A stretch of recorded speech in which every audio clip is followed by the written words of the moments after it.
afternoon, it's Pamela from Yorkshire in the north of England. I'm back at last. Sorry I've been away.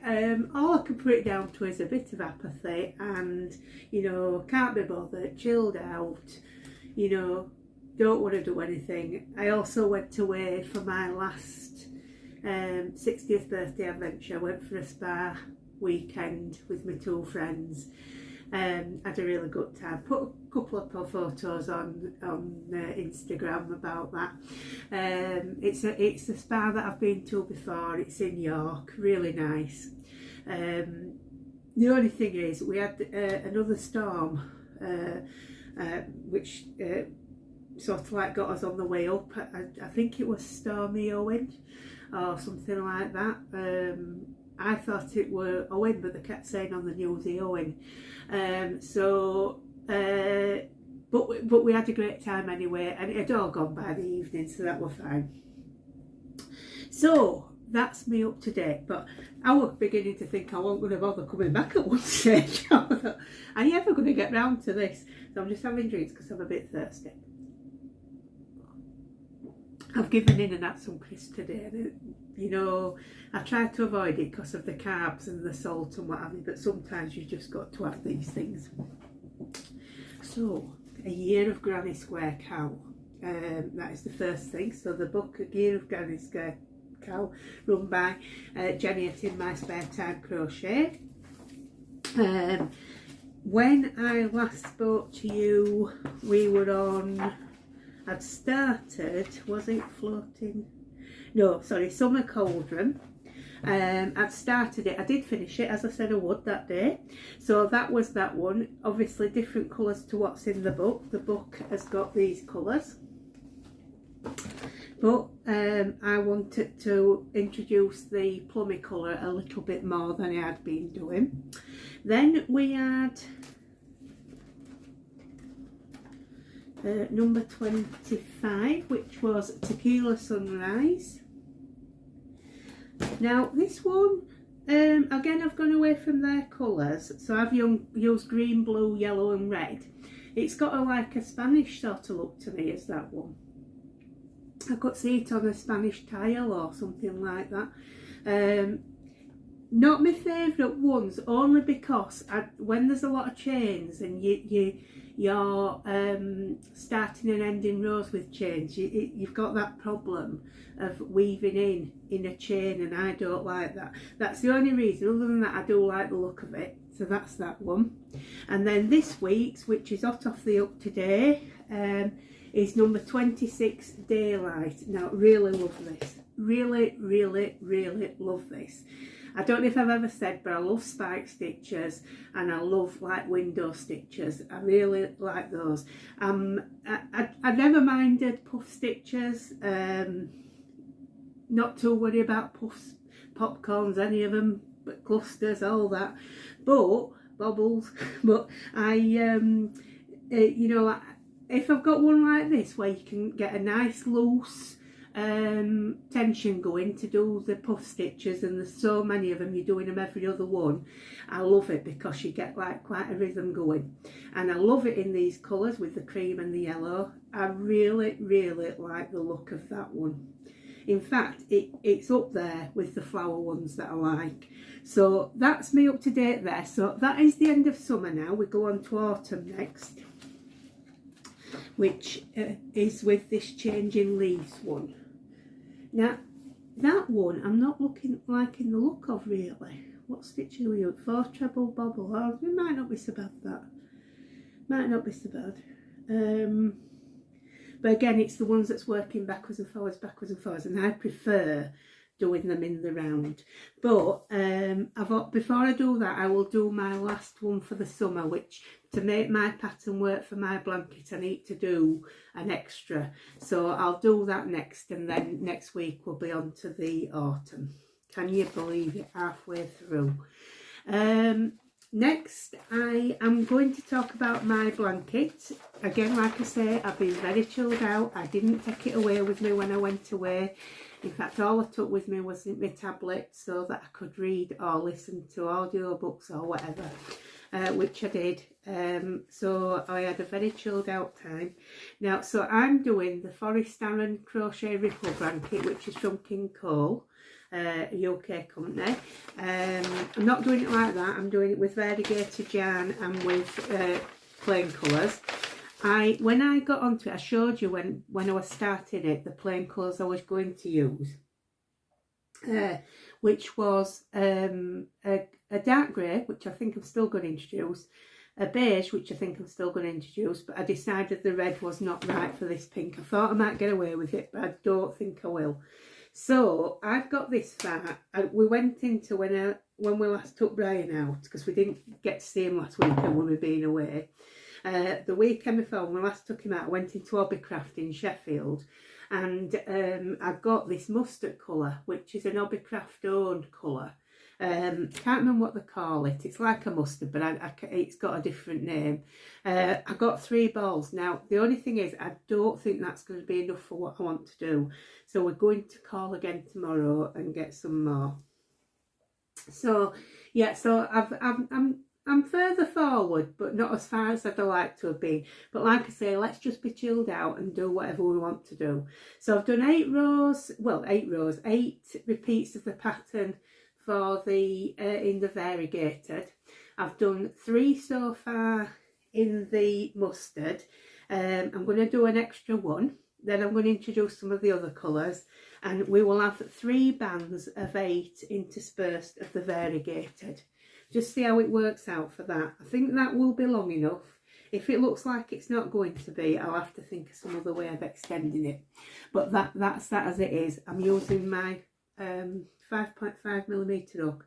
It calls for 5, but I wanted it to be just a little bit more, you know, have a bit more movement. Then we're on to the, if you remember, I asked you if you wanted to join in with me for doing a table runner, and I'd selected this pattern, which is it was free on Ravelry. I couldn't remember where it was from last time, but I did link it below. And it's a table runner for Thanksgiving, and it's a circular pattern. I've never heard of that yarn before, but I think they do a lot of threads. And it's this one, so it's got leaves on. Now, I've done the first 8 rows. You do the first 8, and then you do the last 4, 5 to 8, you do repeated. So I've done the first 8, and I haven't worked on this for over a week now. Not that I'm not enjoying it, I've just been doing other things. But yeah, so with that far, I'm using, what hook did I use? I put it in here. I'm using 3.5mm hook. This is total guesstimate, because I don't know what you're supposed to do for a table runner really, because we're using different yarn to the pattern. But this is a 4-ply yarn, and I thought 3.5, it should make it a little bit drapey. So I will be cracking on with that again soon. I've had a couple of people who say they're interested. It doesn't matter if you don't want to do it, but I'm more than happy for people to join me. I was going to put a deadline for the end of February, but I've decided not to bother, because like I said, I want to be chilled out about this, and if I don't feel like doing it, I'm not going to. I want to pick it up and put it down when I want to. So I'm just going to say hopefully by spring, right? So we'll say by Easter I want it finished. I'm not going to put any particular pressure on myself. But like I say, if you want to join me, please do send me updates via my email address, which is on my bio, and also always, or generally always, underneath the videos that I put out. Please do. I'm happy to share them if you're happy for me to do that. Be interesting if anybody else is doing it, what colours they pick and what have you. So that's that bit. Right, I've got something else to show you. I had to buy, well, I didn't have to buy it, but I've been getting my crochet magazines on Kindle Unlimited, but they said there was a problem with Simply Crochet for this month, so I went to buy it. It feels odd having a magazine again after doing it on Kindle Unlimited, and I do prefer the magazine actually. I'm always torn because my husband's in a printing industry, so I want printers to keep on going, but I'm also an environmentalist, you know. But anyway, I've found something in here that I'd really like to do. This one I'm pretty sure I am going to do. And it's this one. There's like table settings basically, the dining collection, and this one I really like the look of. So you get these coasters here, and then you make a cover for a cardboard insert, although I probably will use something more permanent than that.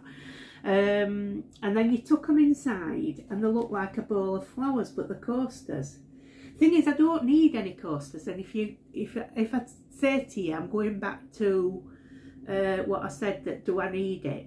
But I mean, that's pretty, isn't it? So that'd look nice on your table, even if you don't need coasters.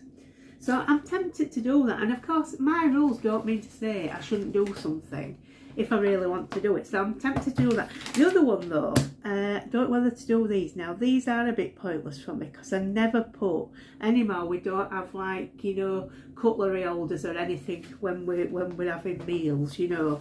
But I thought they might be nice for decorations for something else. There's these two. There's two hearts intertwined, and then there's a flower one, and you can tuck your cutlery into them. So what do you think? Would you like to see those made up?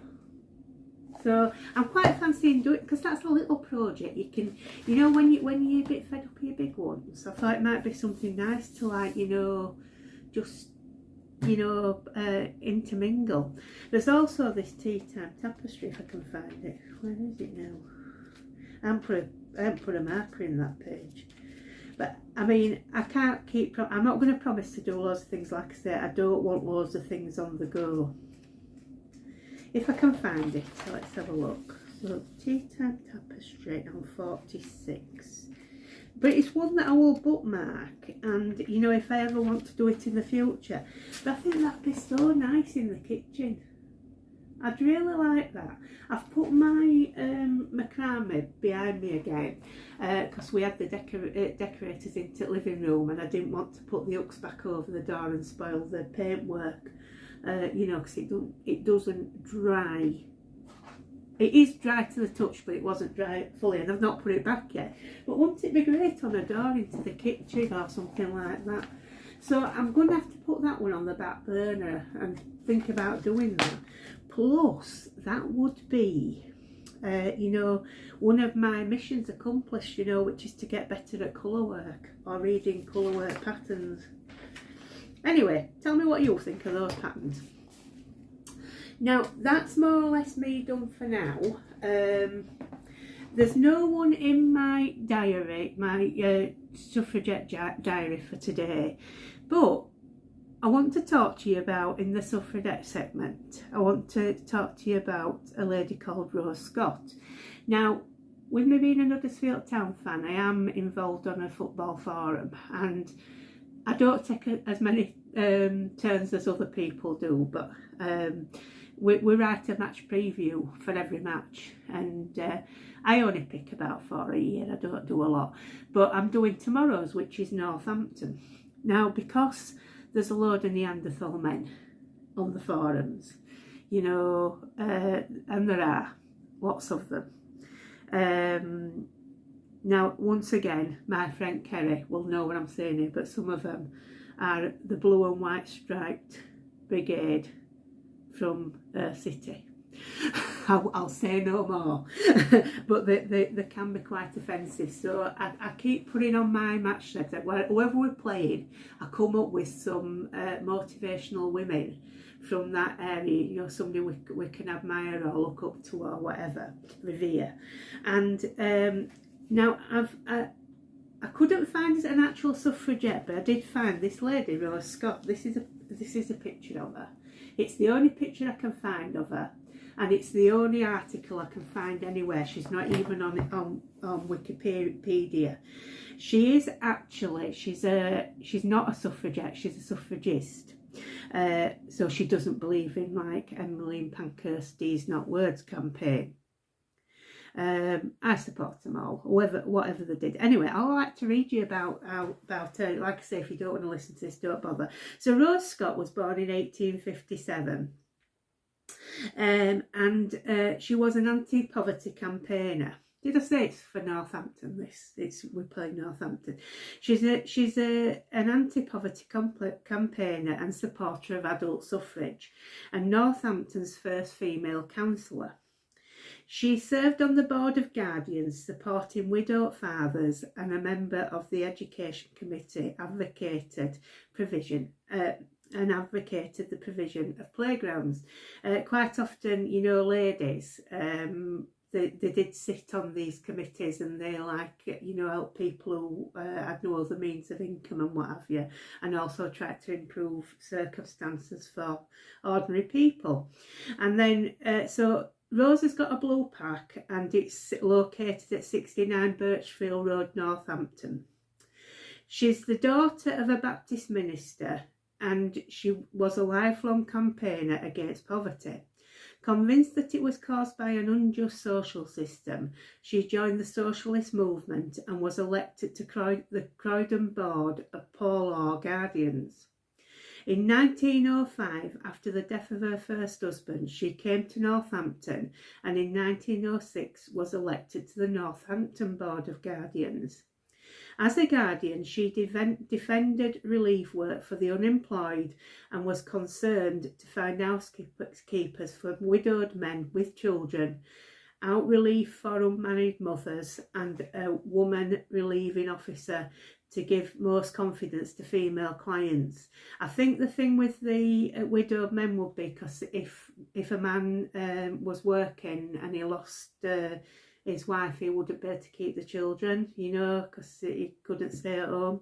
So anyway, so she was co-opted onto the Education Committee. She criticised the poor quality of elementary school buildings in the town and advocated the provision of playgrounds, apparatus and smaller class sizes.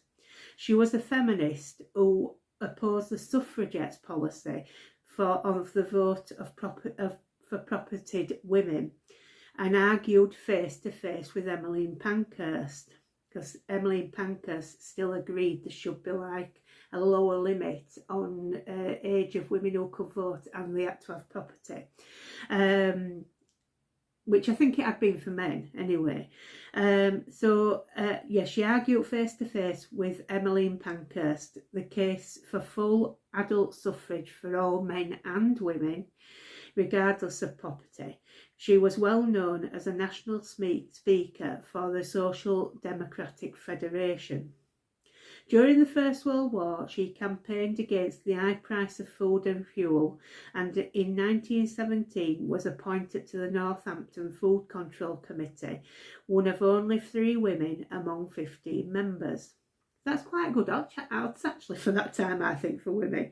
It shouldn't have been like that, but it was. I think 3 out of 15 is pretty good. Although a member of the British Socialist Party, she opposed the BSP's anti-war policy. She worked hard within democratic institutions to win support and make alliances in order to achieve concrete goals, and was respected by her political opponents. In 1919, Rose Scott was elected as a Labour member of Northampton Town Council, the town's first woman councillor. She served on several committees and chaired the new Maternity and Child Welfare Committee, a position she held until her death. Whilst leading the committee, she brought in Dr. Emily Shaw as the first woman Assistant Medical Officer of Health with specific responsibility for maternity and child welfare, and led the drive for improved maternal health and mortality, and a reduction of infant deaths and stillbirths. Under her leadership, the council introduced free meals for pregnant women and nursing mothers, and began to pay maternity home and general hospital fees for women in need. After her death in 1923, Northampton's medical officer of health, Dr. J.D. McCringle, wrote, "No official worked with greater zeal and success, and none secured a larger measure of confidence and true respect. Those who served with her were sure of encouragement and ready sympathy at all times, and more often than not her assistance took the practical form of personal effort. I consider she did more real good in the town amongst those who needed it." Sorry, I've missed something there. She did more real good in the town amongst those who needed it than any other single individual, man or woman, and I know that her successor is most ready to own the difficulty of filling her place. Her effort for what she believed to be the good of the working people of this town hastened her death, and she literally died in harness, and she died in 1923, so short of was that 67, something like that, 66, 67, and she her funeral was attended by over 1,000 people, and she was buried in Billing Road Cemetery in Northampton. Now, so I'll just show a picture of her again. I'll bring it up a bit more this time. So yeah, she's, you know, like, she did real good. It's just a shame there's not much more to, you know, find her, you know, on the internet.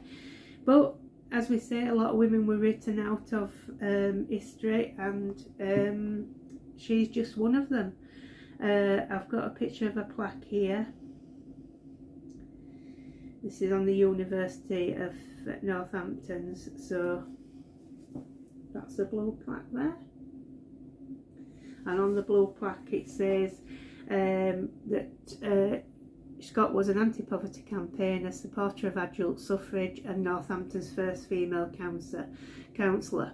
She served on the Northampton Board of Guardians, supporting widowed fathers, and as a member of the Education Committee, advocated provision of playgrounds. As chair of the Maternity and Child Welfare Committee, she brought groundbreaking reform. She lived at this property for many years. And like I say, that one is, oh, let me find it again, I've just lost it. Do you know, honestly. So, and that plaque is at 69 Birchfield Road, Northampton. So if any of you are out and about near there in Northampton, perhaps you could go and have a look and pay your respects to the very fine lady. So that's my little suffragette segment today. Or like I say, technically she was not a suffragette, she was a suffragist, but you know, let's face it, you know, it's not just about what they were, it's the fact that they're getting mentioned. You know, we should spare them a thought. Anyway, sorry for preaching on. So hopefully I'll be back sooner than I was this time, hopefully with something concrete done. Like I said, that other square's the main thing, to get that finished off for summer. And then I've got, what did we say I needed? 14 squares of each season, and then I can have my blanket. So yeah, that's me. So hope you all have a great weekend. Take care of yourselves, and I'll see you.